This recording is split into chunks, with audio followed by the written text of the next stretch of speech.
And welcome back to Subculture on CentralCoastRadio.com. Well, Lee and I are going to talk to you now about another production that's on at TheatreWorks. It's called Facing Up, and this is a little bit of a production with a difference. It was put together by a writer-artist called Lyndon Nichols, and basically what happens during this production is that actor Martin Vanderwall plays all of Australia's prime ministers at one time. So all the way back to Edward Barton in 1901, right through to Anthony Albanese in current day.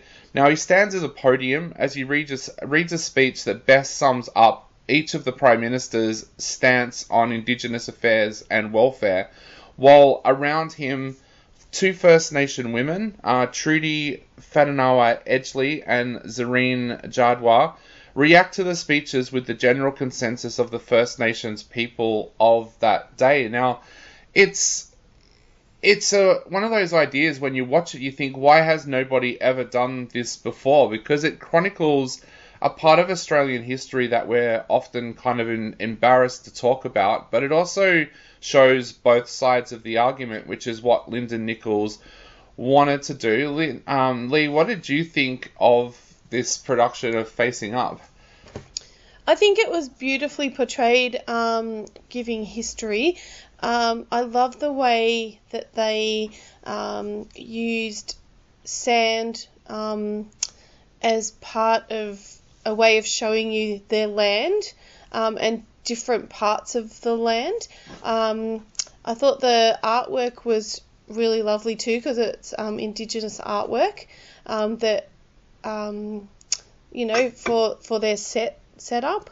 I thought the acting was really good. There was passion.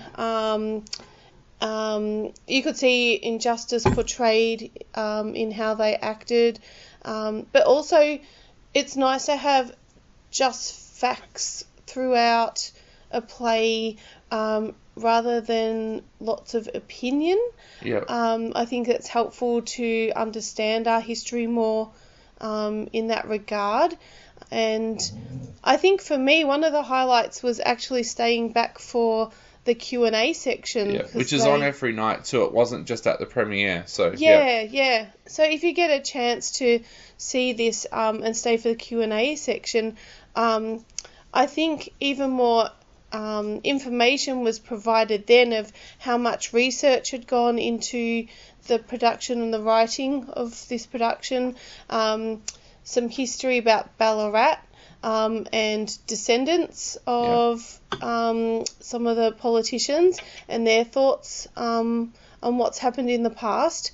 And I think too, for me, something that really stood out in the Q&A section was that this is a challenging topic in regards to, with the voice coming up as well, how many people have so many different views, including Indigenous people, in regards to, land rights or compensation from government, or where they would like to see things go in the future.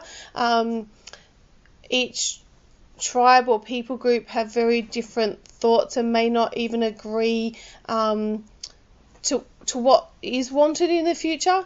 I thought that was really interesting, and the message was delivered in a really beautiful way.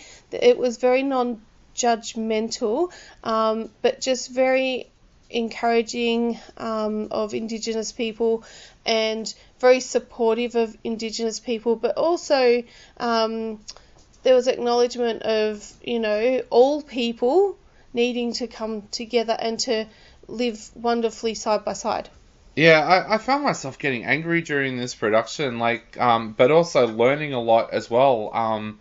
Learning what people like Alfred Deakin and Tony Abbott said about Indigenous people just made me so angry. And then when they did the Q&A, and this is one of the reasons why I think it's important to stay back and listen to the Q&A as well, we actually learnt that Alfred Deakin's great, I don't know how many greats are in there, grandson came to see this production, I think when it was in Ballarat, and he actually didn't know what his ancestor had said about Indigenous people, and it made him so angry to the point where he's actually gone to Deakin University and asked them to take his ancestor's name off the university because he says he doesn't warrant that kind of respect because of what he said. And I think a lot of people are going to walk away from this production viewing things very, very differently. I know for my generation, we learnt about Prime Ministers of Australia during our time during history at the high school, but we never really learnt what they stood for. It was more so that we could do an exam and say this was the Prime Minister from this date to this date. It was never he was Prime Minister and this is what he stood for kind of thing.